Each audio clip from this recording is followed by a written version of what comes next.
Hi, John here. Today we're going to look at a pressure vessel.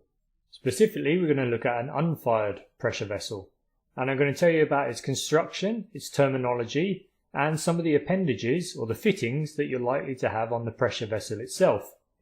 Pressure vessels are classed into two main groups. These are fired pressure vessels and unfired pressure vessels. Fired pressure vessels are things such as boilers, and unfired pressure vessels, as the name implies, are pressure vessels that are not connected with any sort of steam generation or anything that has a flame.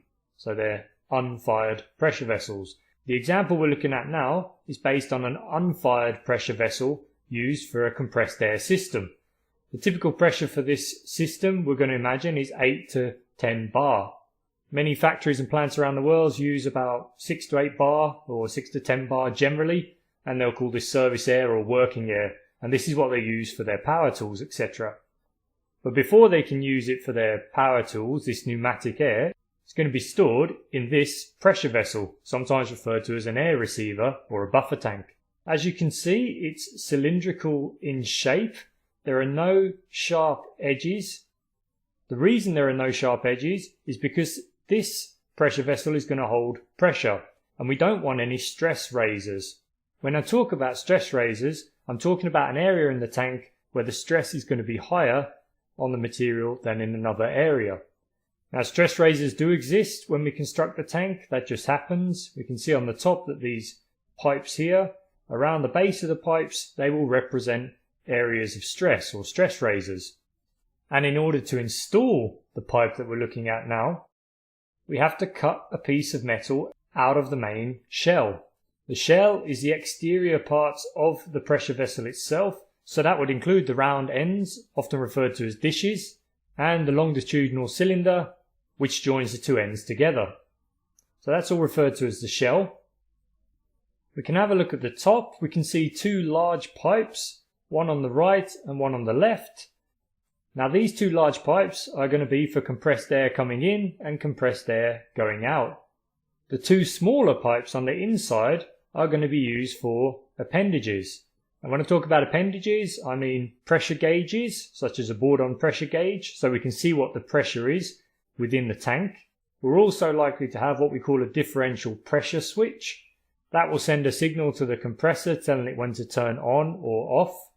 So if we're reaching 8 or 10 bar, we then want the compressor to shut off, and then we'll maintain this pressure, and as people use the compressed air, the pressure will drop, and once it drops to, let's imagine 6 bar, the compressor will cut back in again. That's what the differential pressure switch is doing. If there is a valve isolating the safety relief valve from the main tank, we're very likely to have a fusible plug. In fact, I'm pretty sure this is legislation in most countries, so you'll need a fusible plug, and that will be mounted also at the top of the tank. We're going to look at each of these pieces in a bit more detail later on. Let's just continue our little review of the tank construction. You can see here we've got a manhole. The manhole allows us to open the tank, go inside and do an inspection, as well as for general cleaning of the tank. You may not have a manhole, you may have a handhole or a sight hole, but the general idea is that you can see the condition inside the tank, and ideally you'll be able to put your hand in there and clean the tank, or climb into the tank and clean it. The tank itself represents what they call an enclosed space. That means you absolutely should not open the tank and climb in and start cleaning. There's a strong possibility or a strong likelihood that there's not enough oxygen in there for breathing. So normally you would open one of these tanks, vent it for 24 hours, and when you do climb in, you will have an oxygen probe in front of you, and you'll be measuring the oxygen content within the air constantly. Please don't open up a pressure vessel or any other enclosed space and just climb in. In the past, there's been a lot of deaths associated with people doing that, and that's the reason why there's so many laws, legislation, and good practices now to avoid this. Let's go further down and look at the last two pieces on the tank.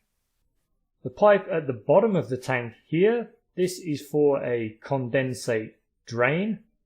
Compressed air systems nowadays have a dryer, and the dryer removes moisture from the compressed air after it leaves the compressor. However, if your dryer should malfunction, or maybe you don't even have a dryer, you'll need a condensate drain, and you'll need to drain the moisture or the condensate out of the bottom of the tank. And to do this, you'll use either an automatic condensate drain or you'll use a manual condensate drain valve, which I'm going to show you later. If we zoom out, I can show you the reason why we would drain the condensate drain in the first place. We just take a cross section. Our tank here appears on the inside to be covered in some sort of epoxy or resin, and this is an added barrier to corrosion. So this will stop or minimize the corrosion within our tank. Normally, on the inside of the pressure vessel, you will see a plain steel construction, and there will be no coating on the inside of the tank. In very rare cases, you may even see stainless steel, but that's where you need to guarantee the purity of the air. So stainless steel tanks are quite expensive, and they're employed mostly in the medical industry or the electronics industries. We zoom down here, we can see the drain. There's our pipe at the bottom, and condensate would be drained from the lowest point in the tank, which is where the pipe is. If we allow condensate to build up within the tank, it's very likely we're going to have corrosion on the inside of the tank or pitting, and this is obviously not good. We don't want any corrosion or pitting to occur on the shell of the tank. If I zoom in further, we can see that the shell has a defined thickness. This is this area here from top to bottom, that is the shell thickness. Any corrosion or pitting that occurs in this area is going to reduce the thickness, and that is going to reduce the strength of the material. So we have to maintain a minimum thickness at all times, ideally a lot more, so we have a safety factor. The feet, as you can see on the left and right here, are constructed to absorb vibration. The tank itself is going to sit usually on some sort of soft rubber mat or carpet. And within a factory or plant, usually we have a lot of vibration from different machines. So this sort of soft bed gives the tank a nice stable foundation without all the vibration. But it also lifts the tank off the ground and ensures the tank base itself doesn't get wet, which can also lead to corrosion. When you're maintaining these vessels, the things to look out for are the welds along the base of the pipeworks or any appendages, as well as the welded seams in the longitudinal direction or maybe on the end plates or the dishes. Aside from performing visual inspections and looking inside the tank maybe once a year or once every 2 years, the tank can also be inspected with non-destructive testing techniques, and that way you can determine the strength of the welds or the condition of the welds, which are very much the weakest point on the vessel, and the thickness of the shell, etc. But generally you'll only use non-destructive testing techniques if the vessel is quite critical or if legislation demands this, and that depends on which country the pressure vessel is installed in. Pressure vessel legislation is very strict in most countries nowadays, and almost all companies that will be purchasing pressure vessels conform to modern standards. And this may be standards set down by ASME in America, or the British standard in the United Kingdom, or TÜV in Central Europe. Let's have a look now at some of the appendages that we talked about earlier, and some of the items that you likely see mounted onto the pressure vessel. So here we can see a safety relief valve. This is not the type of safety relief valve that you're going to see on an unfired pressure vessel. It's actually taken from one used for a boiler. But I just want to show you the general principle so you can understand how a safety relief valve works. Essentially, the bottom of the safety relief valve would be connected, for example, to a pressure vessel. The pressure from the system is exerted here.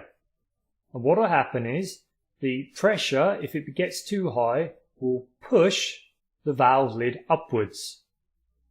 Once that occurs, the pressure is effectively venting to atmosphere. We can see that here the pressure would force the valve lid upwards, and then the system would vent to atmosphere through the large pipe that we can see on the right. We can control at what pressure the valve lifts by using a spring. The spring shown here has a certain tensile strength. Now, if we wanted to push that spring together, it's going to require a certain amount of force. The pressure within the system applies this force, and it will push the valve lid upwards and the associated rod and it will compress the spring. Now the spring's been specifically chosen to start being compressed at that lift pressure or at that pressure. And once the pressure reduces again, the spring will expand and it will again put the valve lid onto the valve seat and it will isolate the system from atmosphere. This is known as a spring-loaded safety relief valve. As I said before, this one here is for a steam generator. So this would normally be used to release steam in the event of overpressure. But the principle behind a spring-loaded safety relief valve is exactly the same for a unfired pressure vessel like the one we looked at earlier. The only difference being that the whole thing will be scaled down and the valve will be a lot smaller. Let's now go and have a look at a bourdon gauge. This is what you'll use for local pressure indication. Here we can see the inside of a bourdon gauge. If I go down, I can show you from underneath.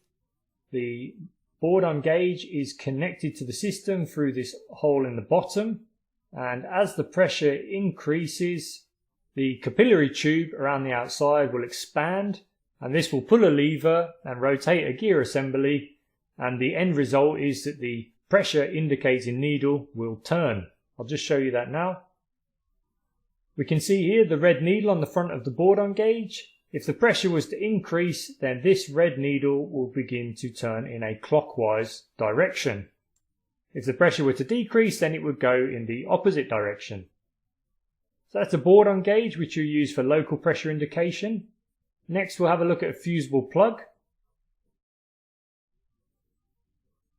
So here we can see a fusible plug. The fusible plug screws directly into the tank itself. And if I take a cross section here, we can see the black grey area in the middle. What will actually happen is if the pressure vessel is exposed to high temperature, for example from a fire, then the black area in the middle of the plug will melt, and then we will release the pressure within the pressure vessel to atmosphere. Usually, not always, but usually, where you're venting the pressure to through the fusible plug will be to another remote location. And the reason is, if this plug melts and you do have a fire around the pressure vessel, that compressed air coming out of the plug will just feed the fire, and it may also contain some sort of oil vapor or oil carryover from the compressors.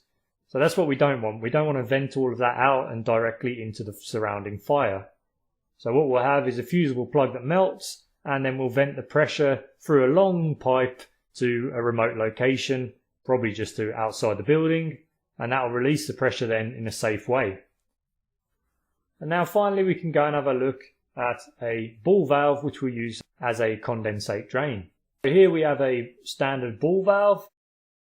Now a ball valve is ideal as a condensate drain on the pressure vessel because we just want to turn the lever 90 degrees on the top or the handle, which is here, and when we do that we will drain condensate from the pressure vessel. And if there's no condensate, then we'll just drain compressed air.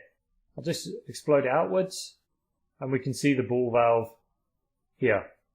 So if we turn that 90 degrees, the ball valve in the middle there will be totally closed, and if we turn it 90 degrees the other way, then it will be totally open. Ball valves are ideal for condensate drains just because normally getting to these drains it can be a little bit difficult. And if you're crawling underneath the pressure vessel, you just want to turn the lever to open it, do a check, make sure there's no condensate, and then close the lever again. So that was a brief video introducing unfired pressure vessels and some interesting parts and appendages. If you've got any questions or comments, please do let me know. Thanks very much for your time.